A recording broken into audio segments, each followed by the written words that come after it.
What do you think? I think we're dead meat. Real dead meat. You dead meat! Go ahead and laugh, you guys. If I ever find a little bastards that did this, they're dead meat. Welcome to the Dead Meat Podcast, your horror safe haven. I'm Chelsea. And I'm James. We're married and we like to get scared together. Yeah. And Molly's got a little outfit on this week. Yeah, she does. Cute little outfit. It's real nice. Yeah, because we're reviewing Maxxxine. Maxxxine! Yes. The third film of the X trilogy. Yeah, we're bringing it home. We're doing the third one, and that's it. You know? It's nice. It's like we're here. Yeah, because we did It's the podcast third one. episodes Yeah, on we've first, done podcasts on all of them, and it's cool to be done with this trilogy. And we did a podcast on Halloween Ends, right? yes. With Corey? Yeah. Yeah, because we were so... Oh, yeah, the whole time we're like, I don't know. ambiguous about it. Yeah, so we capped off that trilogy. Now we're capping off this one. It turns out if you're ambiguous about something, people also get pissed at you. Yeah, dude, you just can't win. You can't win. I remember people being like, they're just saying that they're just being nice about Halloween Ends because they're friends with the director. Which, one, we're not friends with him. He just did a thing with him Yeah, we once. did one Q&A It was cool. with him, yeah. And two, we even said we didn't know what we thought about it. It was a weird fucking movie. I was going to say it's the least weird of the trilogy. That's not true. X is. Yeah. X is the most straightforward. Sure. Yeah. Right? Yeah. It's a little bit of a slow burn, but then it's a horror movie. Yeah, it's one where I do get frustrated when people, I think, just characterize it as a slasher and that's it, even though it does have the structure of a slasher, so I guess I can see the... Yeah, no, it's rich thematically, for sure, Yeah. talking about X, and I love it to pieces, but it's simpler and more straightforward and what you would expect of a horror movie than Pearl or Maxxxine, I think. Yeah, I will say X is still my favorite. X is? I thought Pearl was. No, I said X is my favorite. I thought that Pearl was yours and X was mine, but now I think Pearl is mine and X is yours. I don't think I ever said Pearl was my favorite. Oh, I must be mistaken. Yeah. I love... X and Pearl are like right there. They're both really great. Maxxxine is still really great. It's my least favorite of three really good movies. I will say Maxxxine is good. I think it's better a second time. I felt about it's better the second time in the way that a lot of movies are better the second time, in that you know where it's going and you're not sitting there being like, okay, where are we going from here? How close is the movie to being over? Like, what is the structure of this thing? Once you know all that, I think it's more enjoyable. But I do think it's a step down for me from the other two, like a clear step down. Like, I think X and Pearl are fucking masterpieces. I think Maxxxine is good, but it feels a little messy. It's the least horror movie of the three, for sure. Although I guess It's very giallo though. it is, yeah. Which is it's very giallo. You know, mostly horror. Oh, I'm getting the dog. Yeah, she wanted to come over there. Well, is that true? You want to be with Daddy?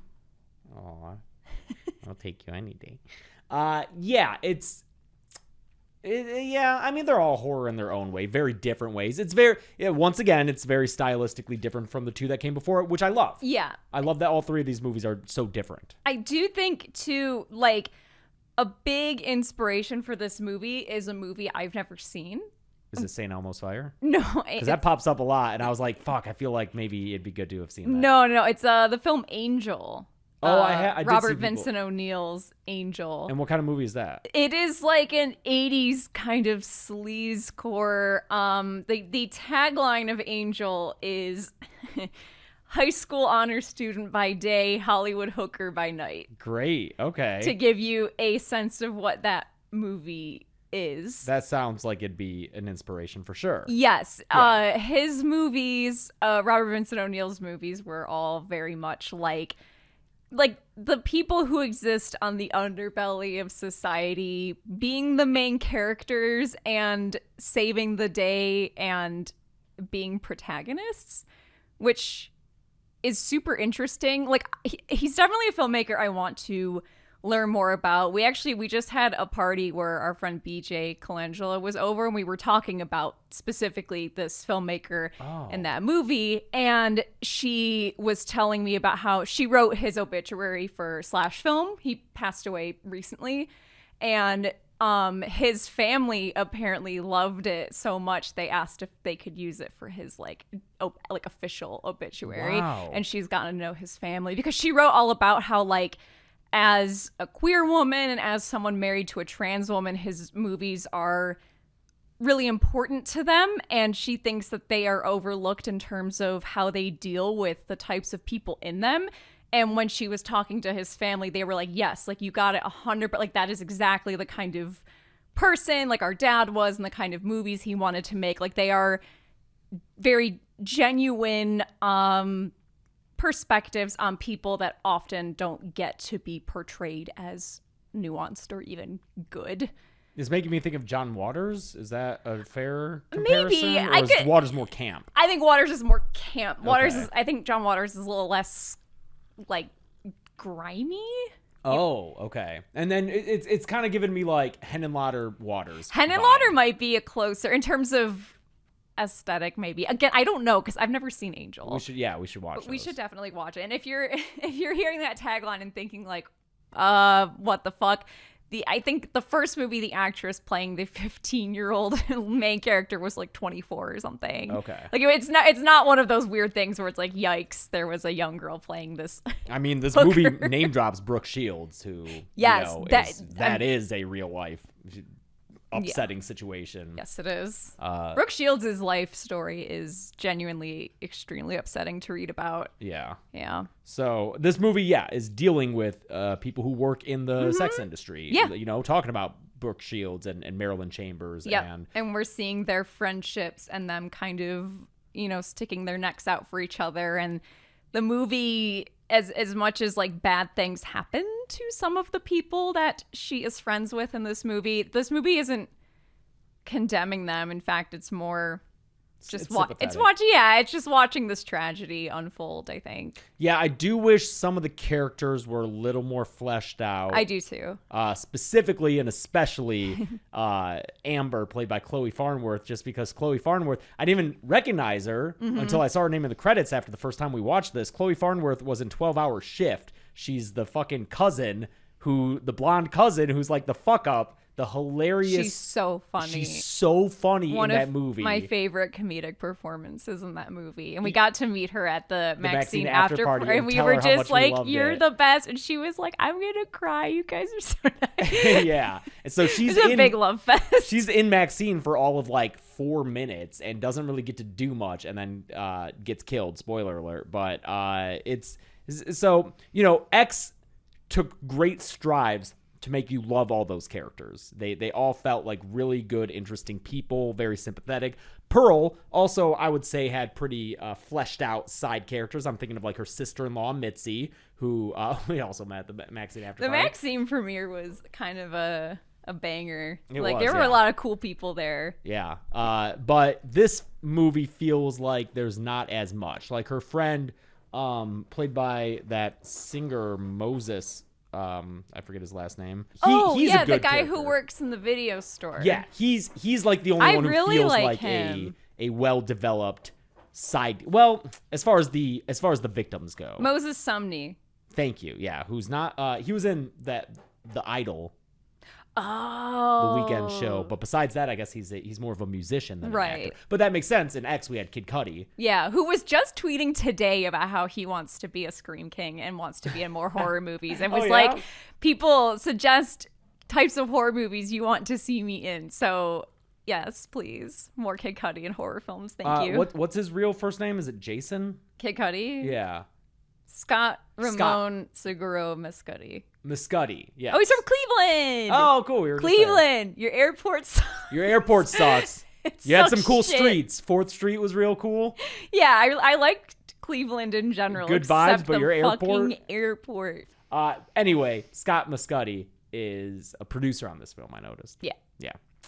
Not Mascotti, even though it's spelled that way. I guess that's where Kid Cudi comes from. Yeah. Mascotti. Fuck me, it's spelled like Mascotti, okay? Yeah, that's fair. If you're in LA, it's probably going to play better. Yeah. It's very inside baseball. It is a little, like, thinking about and watching it outside the context of a film premiere, I was so much more aware of, like, wow, this is this is inside baseball and a little bit like not self-congratulatory, because that's not quite right. No. But it's It a helps little, if you're in the industry. we can all laugh at ourselves and Yeah. It's got lines and settings that are like for people in film. So like doing lines of coke with a SAG card is got like the biggest laugh at the premiere. They're running all over that Universal backlot. Yes. So if you're familiar with that, you're gonna be like, you're clapping your hands and you're pointing at the screen. Just lots of things on film sets, in sound stages, and just jokes about agents and yeah. So it's a lot of that, and so if you're not in that world, which is most people, and you didn't enjoy it as much, that's totally understandable. Right. It played real well at the Egyptian theater premiere we were at. Chinese theater. Or, I'm sorry, the Chinese theater premiere that we were at, especially when in the film it goes to the Chinese theater, and we're all like, that's where we are. So, but it's got that kind of dark grime to it. It's got a lot of, it's got a few moments of gore that'll blow your minds. That'll make you grab things. Yeah. Mm-hmm. There's something that happens in this that is truly disgusting, and it looks too good. Like, yeah, it hurts. It hurts. Also, the acting, as per usual, great from Mia Goth. Kevin Bacon doing a wild fucking performance. The most acting. Yeah, he's like, he's from Louisiana. He's from New Orleans. Yeah, and he's the Big Easy. I'm feeling some Walton Goggins in Righteous Gemstones vibes from this performance. It is. Yeah, it's a lot. Sleazy and just scenery chewing and comedic, and I love it so much. Giancarlo Esposito gets to play a different kind of role. Yes, he gets to have fun in this movie. He's always such an authoritative figure. He slips into Gus near the end. He does, yeah. But before that, he's just like a glad-handing agent. Yeah. Which is really fun to watch, with an awful wig. Yeah, wearing a terrible sweatshirt, sweatpants combo, riding his little in-office exercise bike. Mm-hmm. Yeah, with his wig that is terrible, that I love. I think the wig is a very good choice, because it's kind of this terrible shade of blonde, like almost blonde. Mm-hmm. Yeah, he's having fun in this. A lot of people felt the ending let them down. I guess co-sign that for the most part. But if you liked X and Pearl, it's different, but definitely worth watching and obviously forming your own opinion. It's available on VOD now, so you can rent it at home and watch it, which is why we've decided to cover it now. And I feel like there was one more thing I wanted to say before we get into the rundown spoilery part. The Night Stalker stuff was kind of a pleasant surprise in terms of how it was handled and incorporated.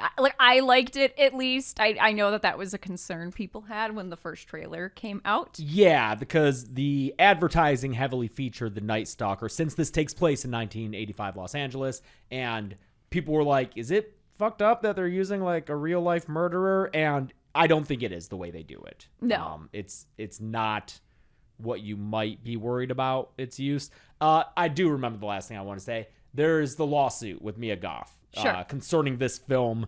A background actor / extra is suing Mia Goth for abuse, alleging that she intentionally kicked him on set. Yeah. And also verbally abused him in a bathroom.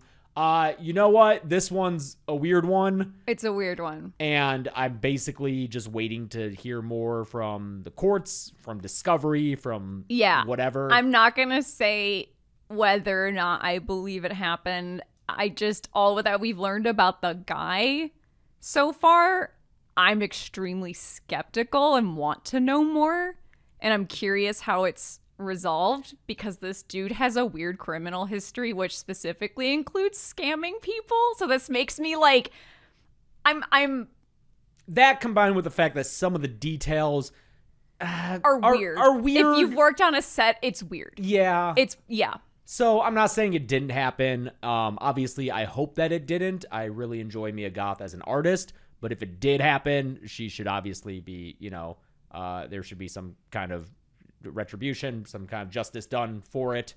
So we'll see. Yep. We'll see. Don't want to just like ignore that, pretend it didn't happen, but it's a weird one.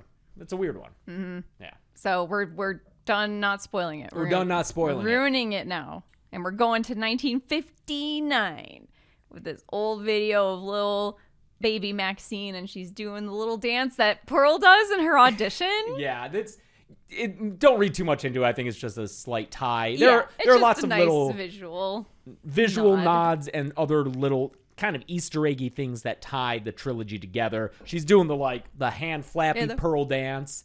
And then later on, she puts a cigarette out on Theda Bara's star on the Hollywood Walk of Fame. Theda Bara was both in the film that Pearl saw at the theater and the name of her alligator, Theda, in that movie. She named her alligator after the actress. I'm sure there's more that we just haven't caught because we haven't seen Pearl as recently as... I have, because I did the kill count. Oh. So I was steeped in Pearl, and I was looking for it. The one thing that maybe we missed, she fishes around in a shoebox in her closet, and I was like, maybe if we paused that, we'd see some Easter eggs. But other than that, there's military guys walking around on the back lot that remind me of how Howard looked as a World War I soldier. Mm-hmm. Similarly, she walks by a military surplus store on Hollywood Boulevard, and the displays feel very World War I-esque. Yeah. Like Howard. Her walking outside past the line of girls waiting to audition. Yep, that's very much like in Pearl. She has a very different reaction to the audition because Maxxine is much better prepared than Pearl. I think she puts more of the work in. And she's blonde.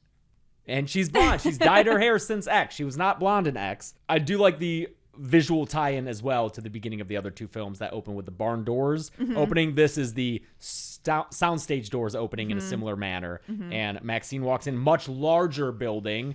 When she walks into the frame, she's so much tinier than you'd expect based on those first two films. Do auditions happen on sound stages like this? I feel like it's always like that in movies. I've never been to an audition in person for film before.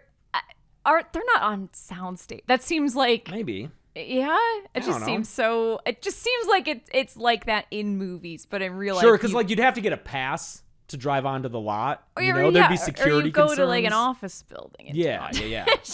But there's a whole ass line of actresses waiting to go in and read, and they all got drive-ons for that? Where are they putting their cars? 2160 ain't built yet.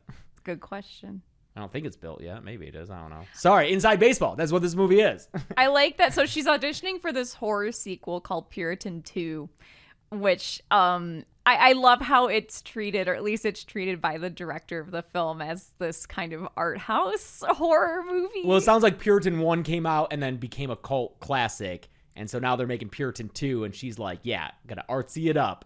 It's gonna be her big break. Yes, exactly. The director played by Elizabeth Debicki. Yeah. Tall Queen. Tall Queen, yeah. She's so cool in this. She's the kind of cool I want to be, but I never could be because I'm too sorry about stuff. Do you know what I mean? I apologize too much. For sure. Yeah. I like that when she sits down to audition, they point out that she comes from the world of adult entertainment. And then they ask her, did you always want to be in adult entertainment? Which is kind of an insane thing to ask someone. Yeah. Because what? When you were a little girl, did you want to get fucked on camera? No, what? I don't think so. She's like, I always want to be famous. Yeah. She says she's turning 33, so she has to make the move now because... Yeah, she says women in hardcore age like bread, not wine. So there's a lot of anxiety. Again, the thing that I think ties these movies together, it's the anxiety about aging and death. And right away, we get her anxiety about her beauty fading. Before she can do something with it, before she can achieve what she wants with it. Yeah. But again, we were saying she put in the work because they are like, do you want to read from the sides? No, she knows the line. Yeah, she memorized the lines. She turns to the camera and through her trauma. Addresses the lens directly. Obviously, Maxxine, the character, dealing with a lot of trauma from the events in X, but has found a way to move on and try to suppress them. We see them coming back up, bubbling up, but it may help her with her acting ability because she fucking nails it. Nails it. We're doing the Mia Goth monologue right off the bat in this one. Yeah. Not quite as long as Pearl, but... she kills it, and they're like, wow, real good. Can you also show us your boobs, please? Yeah. She's like... That's part of the audition. Yeah. Although, as I was saying, I like how Mia Goth is naked a whole bunch in X, and then And then someone edits it and cuts it right there and is like, this is what James said. I like how Mia Goth's naked a whole bunch of times. But she's not at all, actually, in Pearl and Maxxine. She doesn't show any nudity in these films. I feel like she got out of the way. It's all good. In fact, there's not a lot of nudity in this. There's only a little bit. Yeah. Only a little bit. There's our friend Chloe in the beginning. Oh, that's right. Yeah. And then who is doing, like, she's so funny. She fills this really funny niche of, like, she's a very attractive woman. She will be naked and stuff, but she's able to be naked in, like, the funniest way ever. 12-Hour Shift has one of the funniest nudity. Yes, like, it is very funny female nudity. Yeah. And this, I think, it's because I almost said Pearl, because Maxxine walks into work and Chloe's filming a porn scene and is just getting railed by this dude. Like, I mean, it is like comedically, like boobs taking too long to finish, flopping around. She's like, hey, what's up? She just is always so funny in everything. I love her. I want to see her in more stuff. Or she probably will also be naked in a very funny way. Okay, so yeah, she kills it. We cut to this sick opening montage over the like credits where it's just the 80s are fucked up. This is 1985, baby. There's Reagan. There's cocaine. Yeah. There's satanic panic. Yeah, there's D. Snyder testifying in front of Congress. Yeah, there's Tipper Gore. Tipper Gore being upset about labels on music. And the Night Stalker. The Night Stalker, if you're not familiar, probably the serial killer that scares me the most if I had to You have said that before. pick. Yeah, the Night Stalker freaks me the fuck out because he was just a guy going around the LA area. I think also in San Francisco, but I think most infamously in LA, just breaking into random houses and killing people during the day. Like there was no rhyme or reason.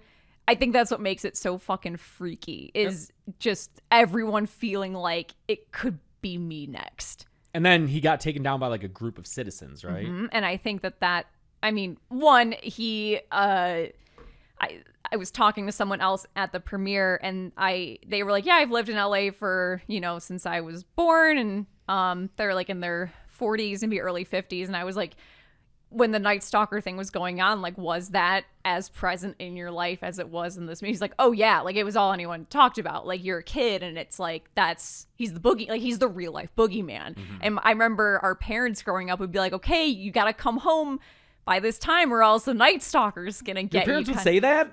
Apparently it was like for him. No. I thought that fucking Bob and Claudia would say that to you. I was like, that doesn't make any sense. No. While this was going on, okay, this guy I was talking to at the premiere was saying that like when they were kids in LA, it would be like you better get home on time or else the Night Stalker. Like it became this weird boogeyman thing. Okay. Yeah, one, just him being this looming presence over LA, and two, the group capture of Richard Ramirez, the Night Stalker, by just citizens. Like it was true vigilante shit. Like a group of just suburbanites beat the shit out of him and turned him into the police. Wow. And I think that is a very important part of the Night Stalker story that I haven't really seen anyone explore in terms of how it relates to what happens to Maxxine later, but I think it's kind of the key to the ending, and I'm excited to talk about it.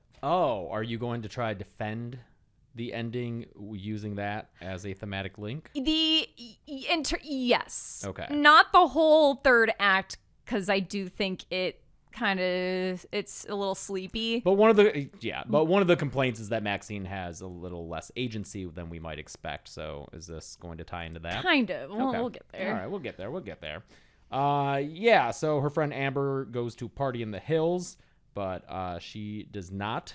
She's working at this. Yeah, she's got another. So she works at this place called the Landing Strip, which is a strip club / porn studio, I guess. She has to like walk through it and then out and then into a back building for the porn part. Where it says flight crew only. Flight crew only, but it's like right by the airport.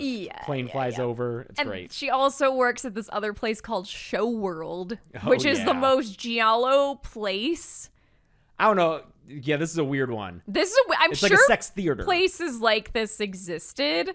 or exist. Who knows? But how did they make money? Because what it is it's this like you go in and there's a ticket booth and there's a bunch of rooms and you can go in and you can see which performer is performing in each of the rooms. And you go in and you put a quarter in and the curtain goes up and the performer's in there. It's like, so where's the money come from? Maybe you have to pay an initial high entry fee. Maybe. And then the quarter just buys you a certain amount of time with each performer that you so It's choose. like a movie theater, like concessions.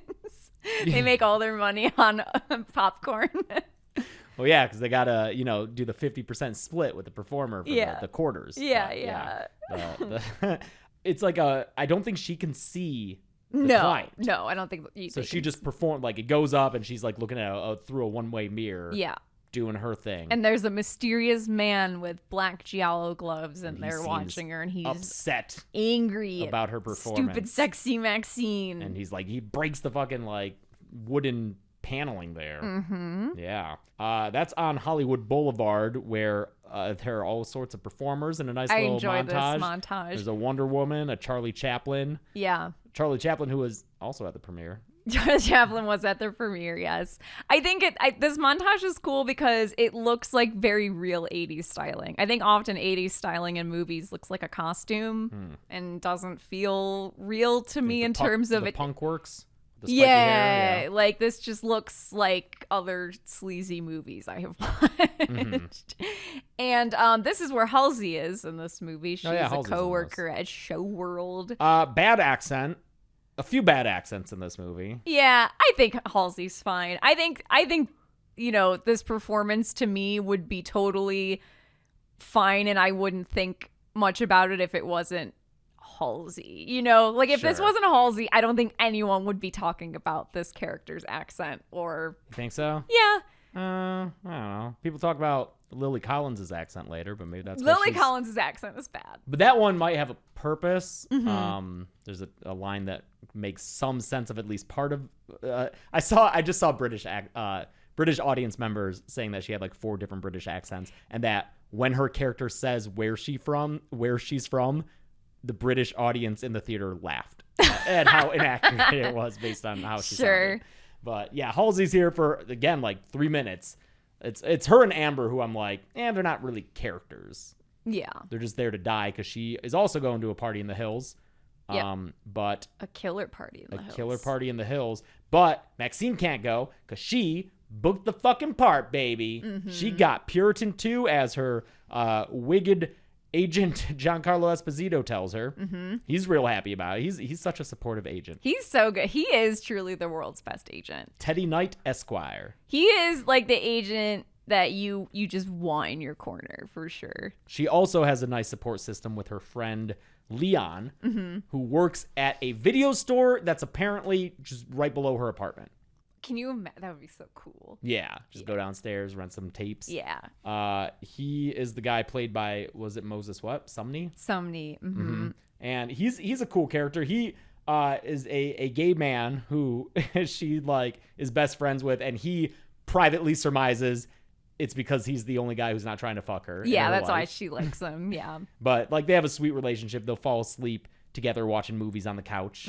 And he is excited for her to have her role, although he's skeptical of her becoming famous because it's a horror film. Right. Because she says, name a bunch of actors who got famous from horror. Yeah. And he starts saying like John Travolta, I forget who, Jamie Lee Curtis. Yeah, that was the first one, obviously. I forget who else. Doesn't say Kevin Bacon. No, because that would he's break. in this movie, but also I think Footloose comes out the next year. Oh, okay. Okay, I was going to say it would just rip apart the fabric of reality in this movie. Yeah. Like he says Kevin Bacon and the film reel just starts burning up. It's too meta. So, yeah, instead of going to this party, she tries to head home to work on her lines, but instead she is cornered in an alley by a guy who looks like a droog. Yeah, he's like a droog Buster Keaton. Yeah, and you can actually see him in that montage earlier alongside Charlie Chaplin and Wonder Woman. He's there. I think he's like sitting on the ground looking real pissed off or something, but he confronts her in an alley that she, I guess, uses for a shortcut, but the gate's locked. It cuts tonight. through to another street. So she would have to go back out and around, but he's there with a little switchblade knife, confronting her. But as he approaches her, she pulls a gun out of her purse. Dude, he picked the wrong girl to mess with. And she even says so, basically. Like, you know what happened to the last person who tried to kill me? What, she's like, I ran over her fucking head. Yeah. So she makes this guy fillet the gun. Get to his knees, fillet the gun, strip entirely, butt ass naked. Yeah, she says face down, ass up. Yep. On the pavement. That's what he does. Oh yeah, and he also has that what? Yeah, what? His line delivery, which is great. Just messing around. She stomps on his balls. Like with her heels. Yeah. Someone's into it. It bursts these balls, and it's a close-up. It's 2 close-ups from different angles. It's a top-down, which is bad enough, but with that shot, the heel was mostly obscuring the gore and the carnage. Then it cuts to an up the legs shot, a taint shot of mangled just fucked up balls and balls. dick, dude. The premiere audience took a while to settle down after that. Yeah, because it was just it's rough. It's really intense. Yeah, it's like when we were talking earlier, like, oh, maybe this one's the more accessible one, and then I remembered, no, some guy gets his balls smashed open. This is the most mangled dick I've seen since that movie Porno we watched. Yes, correct. It's not a porno, it's a horror film.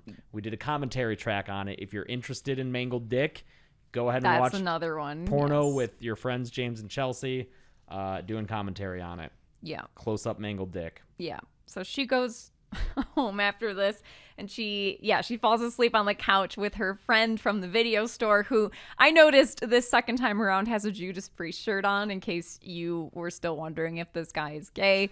I know Judas Priest too was part of the music panic. Like, they were a band cited as one by like Tipper Gore and stuff as one that parents should be concerned about. I think because they realized, like, wait, that's gay. That shit's gay. Gotta protect these kids. So a package gets left at her door, and it's a tape of police evidence from the events in X. So it's like I think crime scene stuff, and it's also footage of the porn that they were shooting. The farmer's daughter. And I guess this is just like a, hey, someone knows your past kind of thing. Yep. And that someone is Kevin Bacon. He's here now. Or at least he's working for that someone. He's a private investigator who's tracked her down. Mm-hmm. And he's the one who's been leaving stuff around. And he gives her a call. And he says, come meet me at this very fancy hotel. It looks like the Ren Center. It is. Is that the building that... It's... Bonaventure, yeah. Oh, okay. Built around the exact same time. Got it. A lot of LA and Detroit were built around the same time. Yeah. So you'll see like very similar looking buildings. Although you complained about the carpet not being... The carpet in this scene is not period accurate. It really bothers me for some reason. I would not have noticed, and I'm still not sure how you It's noticed. very like Marriott that was renovated in the early 2010s carpet. Okay. No one cares about this except me. I just noticed it. I bet Ty cares.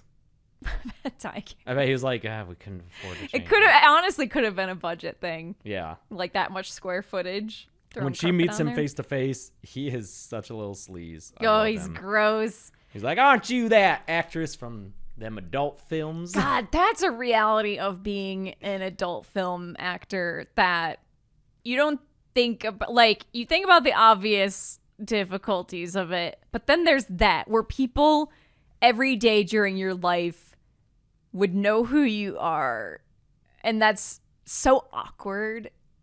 And I'm sure people tell you that they know who you are, and that's worse. Oh, like strangers? Yeah. Well, like she has a PA on set be like, oh, I love your work, and then his immediate reaction is like, shit. Yeah, exactly. Yeah, that's just awkward for everyone. So he's just very threatening. This is a little later. We'll jump back to the stuff we missed. Yes. But he's very threatening. He says he's working for someone. Yeah, and he insinuates that he knows all the stuff that happened during X. And don't you feel guilty? You grew up as a Christian. Don't you feel guilty because I know that guilt would crush me to pieces, he says. Yeah. Yes, he implicates her in the deaths of all her friends and Pearl and Howard Douglas, who I don't believe we had a last name for before. Douglas?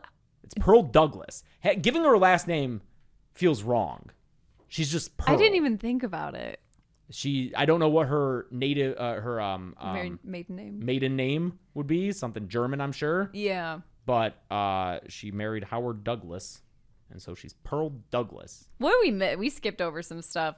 Oh, we skip over the creepy POV recording. Yeah, the Sinister tape. Yeah, the Sinister tape with this interesting, like, little visual thing that is a cool nod to, like, not early adult, like 70s adult film where at this house in the tape there's this green door, and we even see later, just to very explicitly make the connection, I think Leon is watching behind the green door on a TV that's the Marilyn Chambers movie. It's the Marilyn Chambers movie. It's in the same kind of family as like Deep Throat. Okay. Where it's like those movies kind of broke through. Yeah, like they kind of went mainstream. Which you would never have with maybe the last one that almost did Pirates. that. Pirates, baby, dude. the most expensive Fucking porn ever made. Pirates. And this is not the first time we've talked about We've Pirates. talked about on this Pirates podcast. so many times. Someone give us a Pirates compilation from the podcast. There was such a funny I was looking up behind the green door on Wikipedia, and there's such a funny anecdote on here. I'm going to read it because it made me laugh. I was not. I so literally learned about this 5 minutes before we started rolling when I was looking up like references, like Marilyn Chambers, saw Behind the Green Door. Yeah. Okay. So well, first one, this is not the one I was talking about, but this is also funny. In 2024, when promoting Ricky Stenicki, John Cena cited Behind the Green Door as his favorite guilty pleasure movie of all time. Okay, I do remember that. I didn't remember the title, but it was on, I forget what he said that on. If it was like a show or a podcast or something, but he said it and the people with him didn't get it. They didn't know what it was. They didn't know what it was. But John Cena had this impish little smile after he did. Actor Idris Elba's choice to name his production company Green Door Productions, and then parentheses, because, quote, I like doors and green is my favorite color, unquote, was questioned because of the association of the phrase with this film. He was intrigued to learn that it was one of the first porn films to feature interracial sex, another interesting tie to X, and that it featured a 7-minute ejaculation sequence, which only made him want the name more, so that he could say he'd chosen the name, quote, because it took a long time to come, unquote. No, wait, what? A 7-minute, I guess it's like this kind of like Fantasia style abstract musical sequence where there's just like cum jets, and it's I haven't seen it. I've seen Deep Throat. I haven't seen Behind the Green Door. From one guy? I don't think it's one guy. I think it's just like it's like a montage of. Oh, that changes everything. I think it's a montage and it's all edited together. I thought someone had something broken with them. No, and they had to like find the main valve and turn that shit off before Yeah. things got real bad. They just look like a dried up mummy. And they're just by the running end. around like, oh, help me. It's just going everywhere. Like, that's a scary movie bit right there. Yeah, it is. Yeah. Oh, no. Okay, that makes more sense. That I can understand.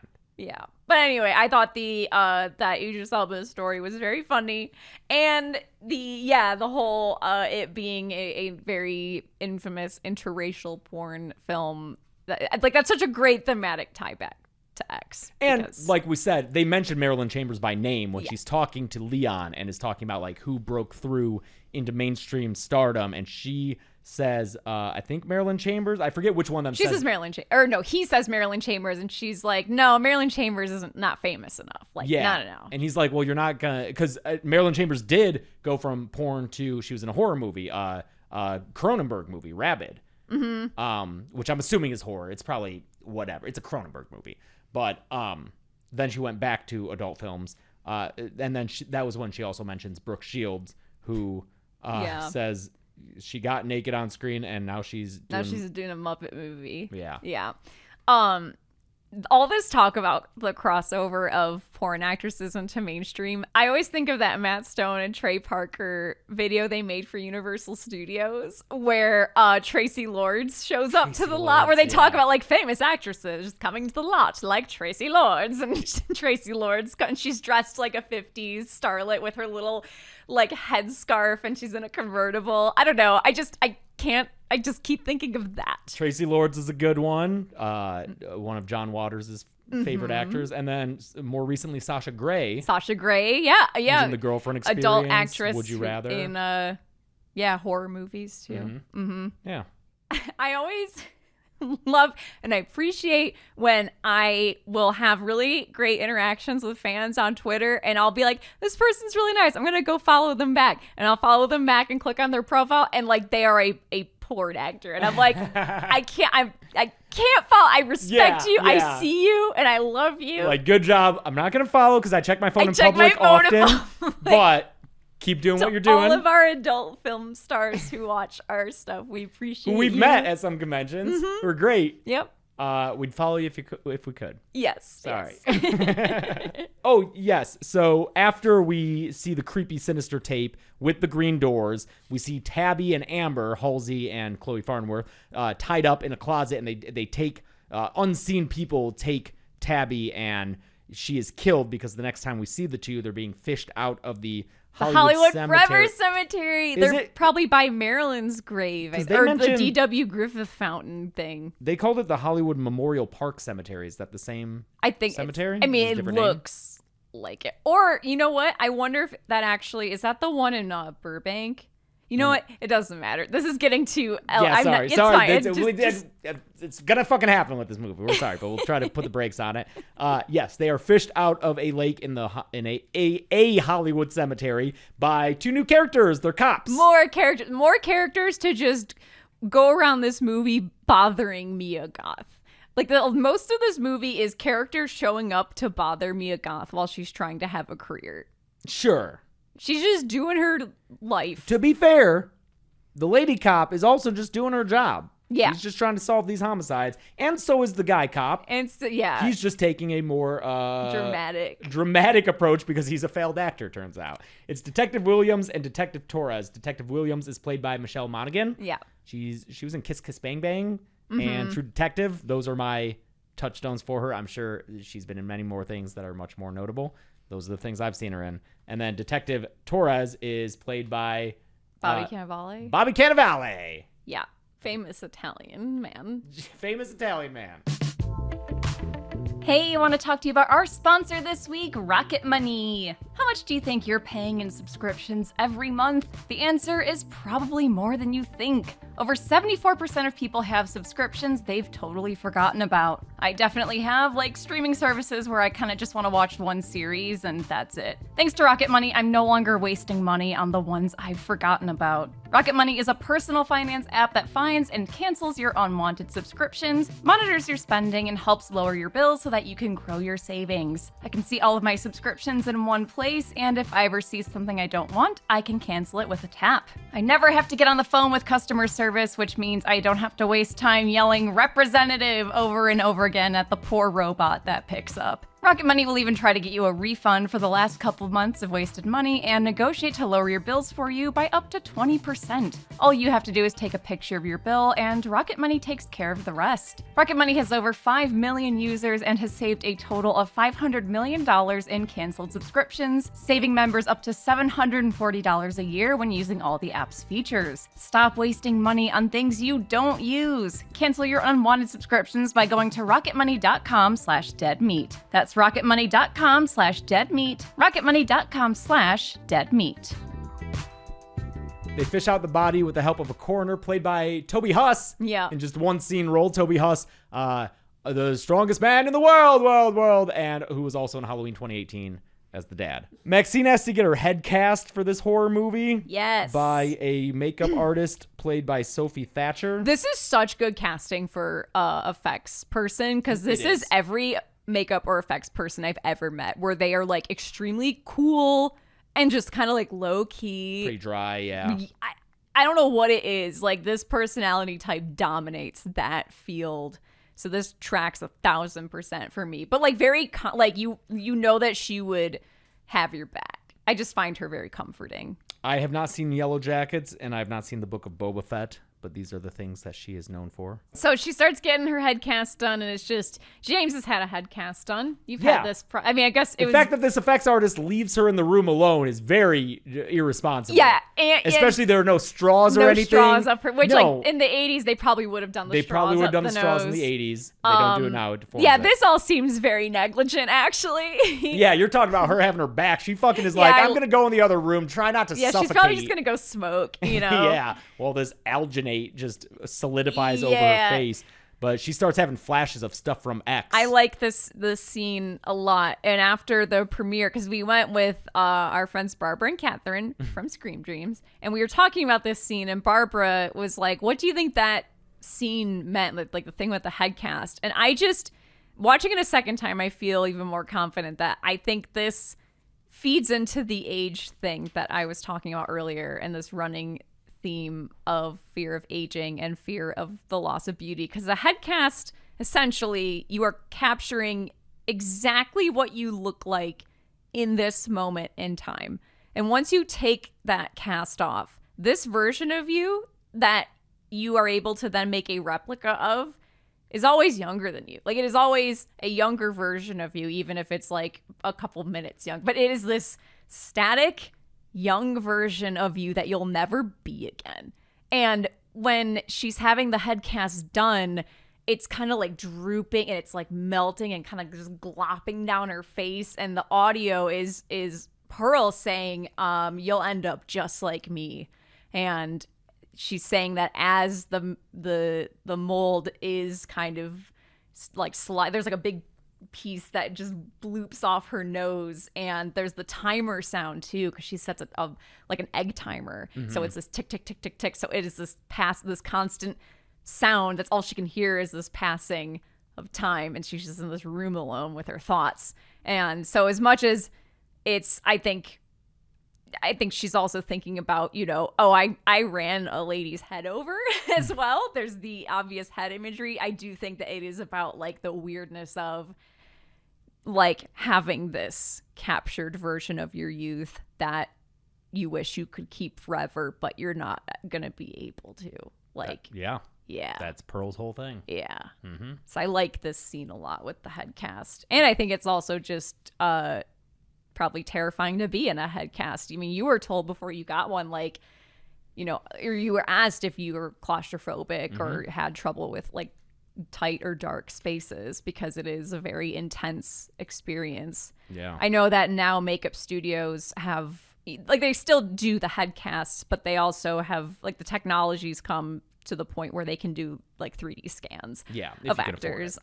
So I remember talking to Jason Baker and Tom Savini, and I mentioned that, and they were like, yeah, for big productions, but Right. we're still doing the casts. Yeah. We're still doing the molds. Yeah. I think if you're like a Marvel production, you Yeah. probably can do the Book 3D of Boba Fett scan. probably got some fucking Sure, 3D yeah. scans. Yeah. Yeah, she doesn't make it through the Yeah, mold. she falls back panics and she falls rips it off her over. face, which seems very satisfying. I would love to do that, just like Like, rip this mold off your face. Yeah. It's cool. So the cops confront her as she's trying to get into her house, and they're asking her for help, but Bobby Cannavale comes on a little too strong. He's a little too intense, and She's like, I don't talk to I don't cops. talk to cops. Great, by the way, great movie to watch with subtitles, because Mia Goth sometimes can't understand what she's saying, man. Yeah. She says ACAB here, actually. If you turn the captions on, that's exactly what she says.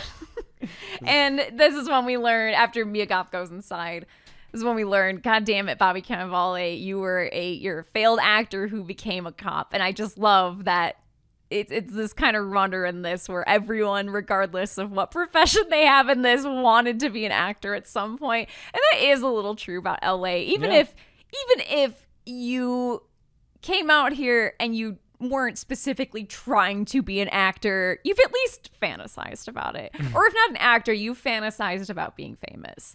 That's just living in LA, I think. Even if you're famous for like a technical field. Like, I remember when I first moved out here and I was starting to work in post-production, I was like, I want to be just like the women who won editing Oscars. Like, I want to win an editing Oscar. Sure, you want to be the best at Yeah, you want to get recognition for your work instead of just being one of the people. Who the studio's just like, okay, here's your paycheck. Yeah. You want to be Maxxine, the famous actress. You don't want to be Molly, who we meet later, the Lily Collins character, who is the working grunt actor. Yeah. Who insists that she's perfectly fine, working, and she's happy to just keep her health insurance, which, like, Yeah, in reality, no, most actors are, content with that. And that is the reality for most working actors. It is working to keep your health insurance. And it is like it's a working class job. Like, most actors aren't famous. Most actors don't make a ton of money, but they, we all fantasize. Maxxine heads to the set where Elizabeth Debicki, whose character is also named Elizabeth, drives her around on a golf cart all around the Universal backlot. It's a lot of fun. She tells Maxxine everything she wants to hear. She says that her audition was special, way better than everyone else she saw because she had something special and unique. She mentions this town is prejudiced against artists, which I think really clicks with Maxxine because earlier Maxxine said it's prejudiced when talking about how movies didn't want to cast her because she was an adult film actress. She used the same word, prejudice. So I bet as soon as Elizabeth says that, she's like, oh yeah, this person gets it.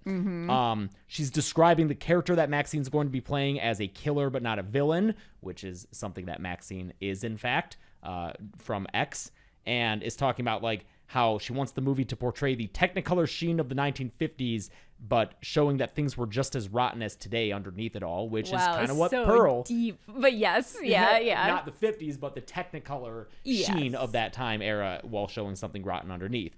Then they pull up to the Bates Motel, and she's like, That's the Bates Motel. This is the Bates Motel where they filmed Psycho. Yeah. It's kind of weird, but... Yeah, it is such a funny... This scene is so goofy. It's like, this is where they filmed Psycho. And it's like, Yeah, we all know. It sure is. I mean, it's cool she sees Pearl in the window. Yeah, which is just like how she saw Pearl the first time in X through the window of the house. Yeah. Like, looking up, it's the same kind of like angle. And the whole, like, the director even says, like, a woman... like an old woman as serial killer, America never saw it coming. And Psycho was controversial when it came out, Yeah.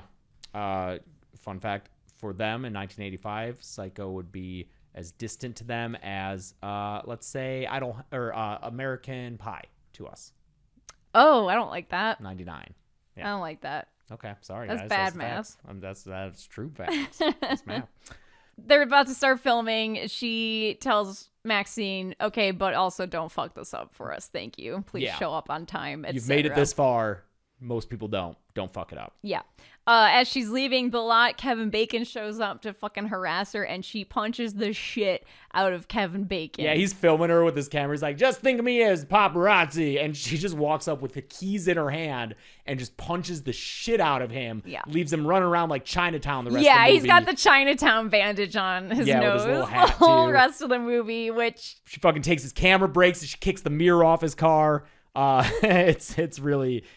It's a good scene. Yes. And this is when she's like, yo, Giancarlo Esposito, help me out. This guy is fucking harassing me. She tells him all about her past. And he's like, yo, baby, I got you covered. I'm your entertainment lawyer. I'm your agent. And I've brokered a lot more than motion pictures in my time. Teddy's got this. He's the best. You go home, do that coke, learn those lines. I'll take care of this. Yep. And she certainly does that. This is when her friend Leon gets a late night visit. He's working, and an unseen customer walks in who we get a glimpse of as an old guy as he leaves. But the guy, we're seeing it all on Leon's face, and he's like, I don't do that anymore. I think sex work. Yeah.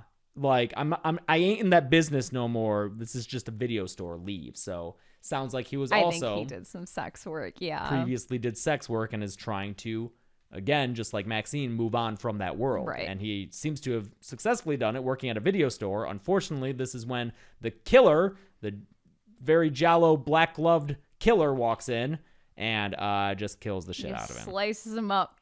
Slices the back of his neck Which open. is funny because because the pizza store right next to the video store, I noticed the sign says slice and dice, which is what happens to him. He gets stabbed in the stomach and the back. He rips out his upside down cross earring. Yeah.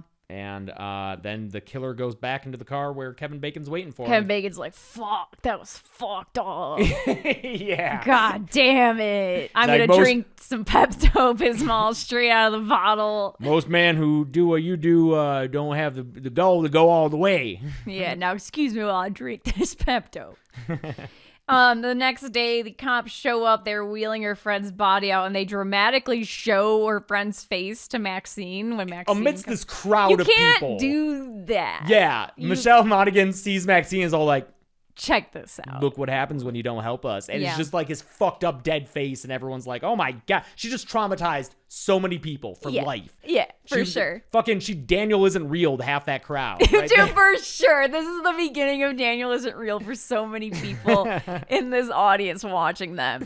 The cops bring her to the morgue and they show her two coworkers that were murdered, and they have like pentagrams and shit all over them. And Like, they're branded like, into them, yeah. they're like, look, you like, we don't care what drugs you do or like if you're turning tricks, whatever. Like we just want you to help us save the next girl's life. And Maxine's like, well, maybe she should save herself. Yeah. I did. yeah, bootstraps, etc. So okay, it's filming day, and she shows up late because the cops had her at the morgue. Elizabeth Debicki's not happy with it. No, She's gonna step on her, not in the good way. not in the way you want to be stepped on by her. This movie just looks so ridiculous. You got Lily Collins dressed up like a pilgrim, and she's biting an apple and blood comes out, and Elizabeth Debicki's like, oh, the blood looks terrible. But then she's like, you want something done, you gotta do it yourself, and then just makes it look fucking worse. After she was just complaining that it looked like a bad Hammer picture, she then just goes and makes much it bloodier. look like a Hammer picture. By slopping blood on her hand and then onto Lily Collins' mouth and hands, and then Lily Collins shakes Mia Goth's hand, and Elizabeth Debicki literally says, well, now we've all got blood on our hands. Yeah. She talks to Lily Collins, whose accent floats all around, but earlier, in the very first scene when Mia Goth is auditioning, Elizabeth Debicki does go, is that your real accent? Okay, So, sure. I think Lily Collins' character is putting on a more posh accent, which is supposed to be bad and fake, but then Lily Collins, the actor, is then doing a different, maybe lower class British accent, which is also bad, even though it's supposed to be what her character actually sounds like, which I believe causes the British audience in attendance to laugh when she mentions where she is from. Yeah. And it does not match up. Okay. Correct me if I'm wrong, Brits. Let me know. Wait, so is it like meta? Part of it is, and then part of it is just bad.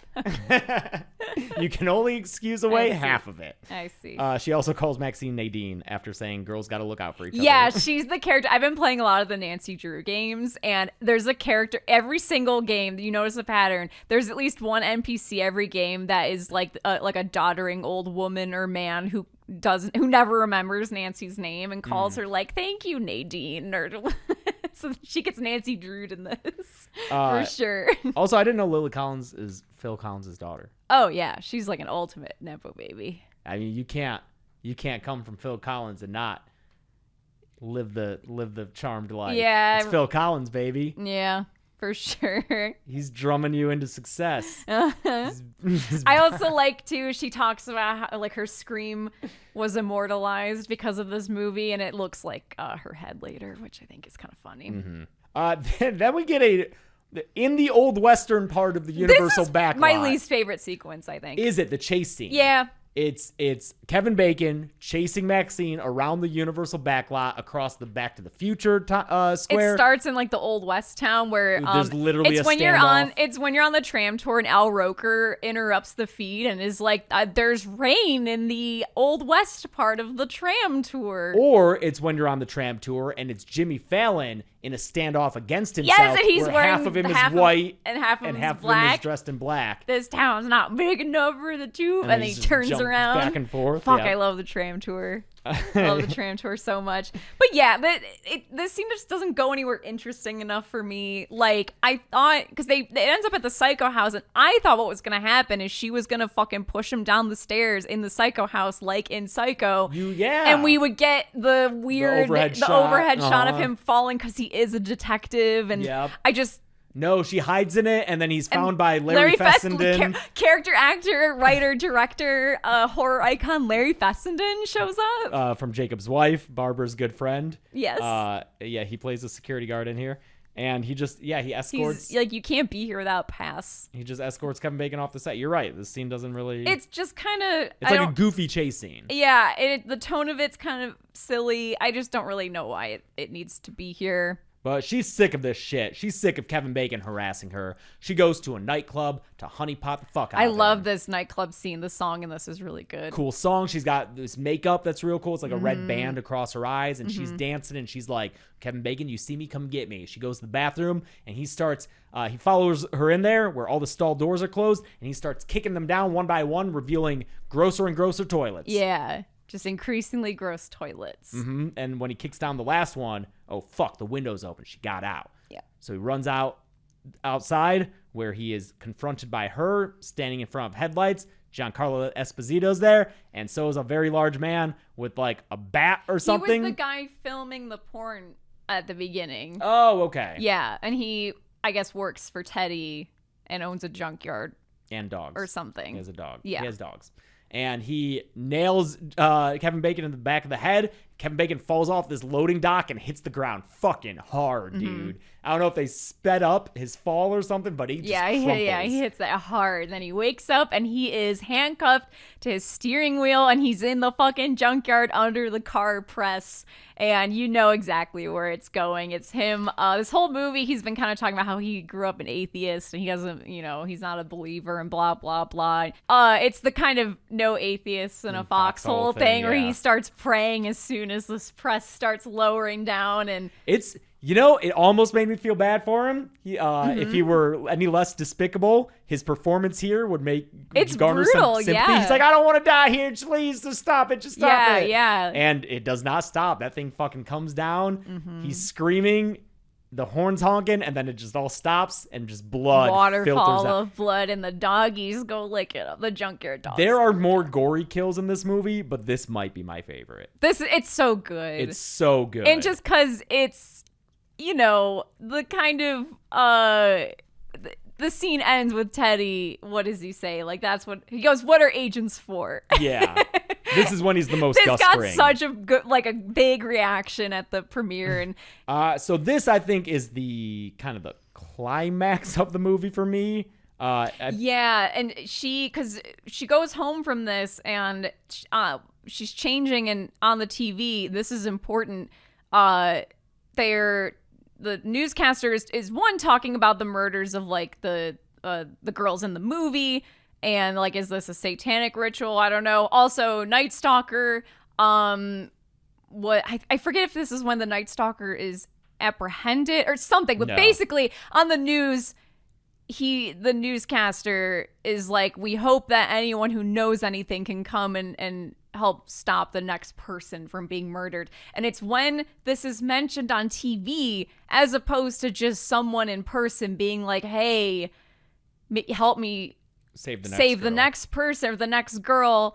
When it's someone on TV saying, hey, help us save the next girl, that's what Maxxxine is like, It's, okay, good call. Okay. So this is when she decides it's not as over as she told Kevin Bacon it was. Yeah. She will take initiative, and we get a kind of a spoon-fed flashbacks of all the girls being like, I'm going to a party in the hills. Yeah. It's like, we know. We know. So she takes the address that she was invited to by Kevin Bacon. Kevin Bacon is an address in the hills. It's this house, and she goes there. You have to take a gondola up there. I think that's a fire hazard. Probably what happens is, if there's a fire? You can't sit there and wait for the gondola to take you down. There gotta be staircase somewhere. Yeah. Also, this house is right below the Hollywood sign. I don't think anyone lives there.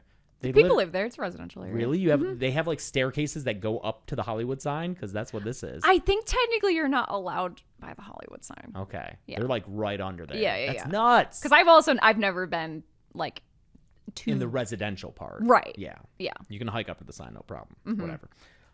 So she goes there, and she finds out that the unseen killer this whole time is literally the only person it could be. It's her dad. We know. This is what keeps it from being a straight up giallo, because there's no actual whodunit Yeah. It's like, 'Cause her we dad- know it's the dad. He was in X on the TV. Yeah. And it's the same actor, Simon Prest, I think. Yeah. Who played him in X, and so he's the only one who is around from X. And Everyone it's else in X him in the died. beginning. You hear his Yeah, voice. he's literally the first person to speak in this movie. Is him talking to young Maxxine on tape, yeah. saying that she's gonna be a star.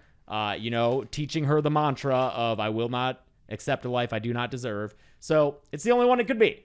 It's him. I mean, so I saw some people be like, maybe it was the director trying to drum up more interest in her film. Sure, maybe it's Maxxine herself, and it's like, no, it's the dad. It's the dad. It was always gonna be the dad. And he is quite the ham. Yes, he is. Yeah. This performance is up there. Yeah. I think it's a fun performance. I wish this character, like, I just wish, like, this is when I just start losing a little bit interest. I wish that this character was, like, built up to more, or, like, I wish that this was a more satisfying reveal so I could be more excited about this kind of crazy monologue, or rather series of monologues that this guy has.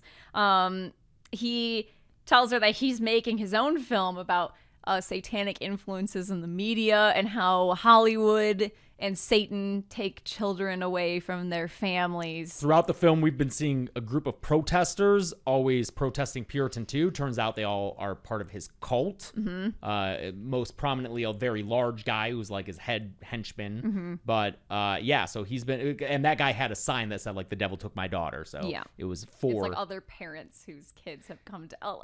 Yes, it is, because he's like, think about your family members who went missing. Yeah. So yeah, they like.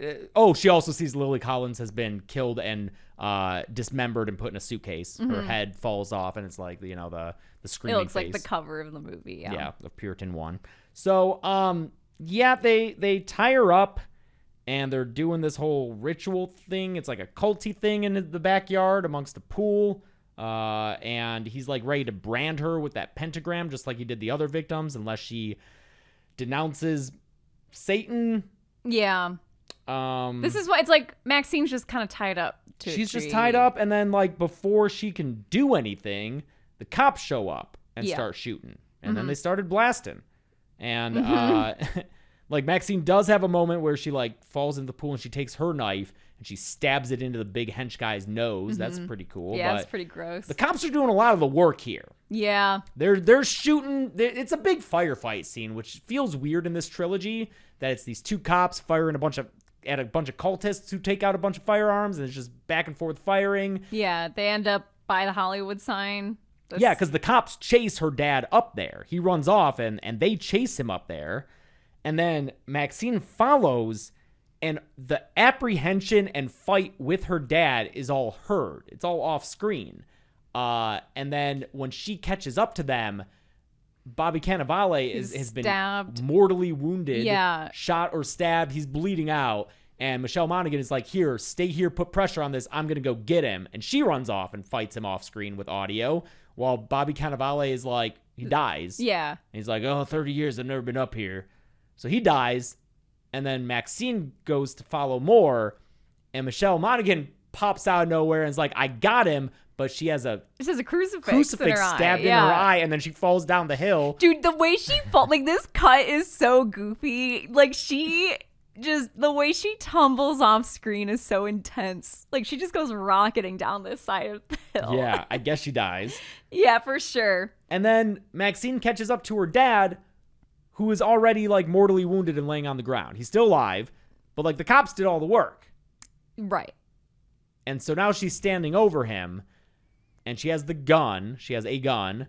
And then a helicopter appears above her and says to put down the weapon. It uses her name, which has got to be a fantasy on her part. I think, yeah, it's hard to tell how much of this is fantasy and how much of this is real, because then we go into this fantasy sequence, which there are things in this that if it's purely a fantasy at this exact moment, don't make any sense, because how would she know? Because in this fantasy, there's a news report about how the Night Stalker is finally caught and he was apprehended by a group of citizens. Like, how would she know that in this fantasy? Because that's, Sure. I don't know if that had happened at this point. And then the newscaster's like, and we also have Maxxine with us, who stopped a serial killer herself. Here she is with her agent Giancarlo Esposito and his wig, and they're gonna tell us about that experience. Yeah. And Maxxine's like, well, thanks for having me. I'm so blessed to be here. God truly ordained all of this. Then the fantasy goes to her being at a premiere at the Chinese theater for the Puritan 2, and she's being interviewed. It's one of the biggest movies in America, Puritan 2. Puritan 2, baby. It's like Twister should have been bigger than it was. I was going to say Twisters, but... She's sold off her life rights for a biopic directed by Elizabeth, and then it cuts back. Her advice is this reporter asked, like, do you have any advice for young girls who are watching? And she just never give up. Just the most like John Cena's boilerplate. It's like never give up. What does all of his like stuff say? We got Bin Laden. No, we got Bin Laden. That's one of his catchphrases. Anyway, she gives just the kind of like just standard like don't give up, it's hard work, blah blah. And it cuts back to her standing over her dad with the gun and the helicopter's still overhead. So okay, what I think it is and this is why I think this ties in really nicely with the Night Stalker stuff is she has this whole fantasy where it's like, oh my god, I see in this moment how after this I am the girl who survived this cult and I am the one who killed the killer. I get to use this as part of my story. It's instantly going to make me famous. And she fantasizes about that. And so I think it's just a flash forward. It's her realizing like, oh, fuck yes. This is exactly what I'm going to use this for. And that's why she says like to her dad, you gave me just what I needed. You gave me this opportunity. Like leading up to this, I am now you've made me a perfect victim essentially. And I'm going to use this in this very cynical way to be known. It's like a total fast track to fame. And I think this is the reason why the Night Stalker is a runner throughout this whole thing is because the Night Stalker, like I said, was apprehended by a bunch of citizens. It was a group effort to bring him down, to beat the shit out of him, and turn him over to the cops. I don't know any of the people's names that did that. I mean, they're out there. You can find them on Wikipedia, but like they're not celebrities. Yeah. It was a communal, it was a group protection of a community, and those people weren't doing it as like a I'm gonna be the star of this story kind of thing. I just think it's the contrast between that story where it is group justice and no one's coming out of that with like a singular book deal or a biopic. No one's buying the singular life rights to like a guy who helped punch Richard Ramirez in the face. Yeah. Then the contrast of that's Maxxxine, where it is the cynical side of true crime, where you look at like the weird Gypsy Rose thing right now, where this poor girl who was ultimately a victim has like served her time and is now being made into this weird celebrity. And like, I don't know. I just think that the Night Stalker serves as a total counterpart to what Maxxxine, her motivation for stopping a killer. It's not to save the next girl compared to these vigilante citizens. They're doing it to save people in their neighborhood. I thought that you were going to say that like the cops doing the work was a parallel to like it takes a bunch of people to take down. I mean, that's part of it too. Is like because the cops do it, but Maxxxine gets all the credit. Exactly. Yeah, she doesn't really do a lot. Yeah. So it becomes it's not a group thing where it's not like these other people died saving me. And it's also her character. It's also the case in X. She doesn't actively kill Howard and Pearl. Howard has a heart attack because Jenna Ortega like lurches back to life. Pearl breaks her own body by firing a shotgun, and the blast sends her out the door. Yeah. Yes, Maxxxine then runs over her head, but the damage was already done. Yeah. It's the same thing here. Yeah. The damage is done to him. She just puts the final kill and is again blows apart a head. Yeah, and to be fair, I'm not saying that this makes Maxxine a villain or anything. Yeah. I think if I'm in her shoes and this is my fucking fucked up life, I'm also just taking credit for it, you know? Like, fuck it. I'm gonna, like, kill my evil, abusive dad. And, you know, it's cynical, but fuck it. My life's been kind of a nightmare up to this point, and I deserve this.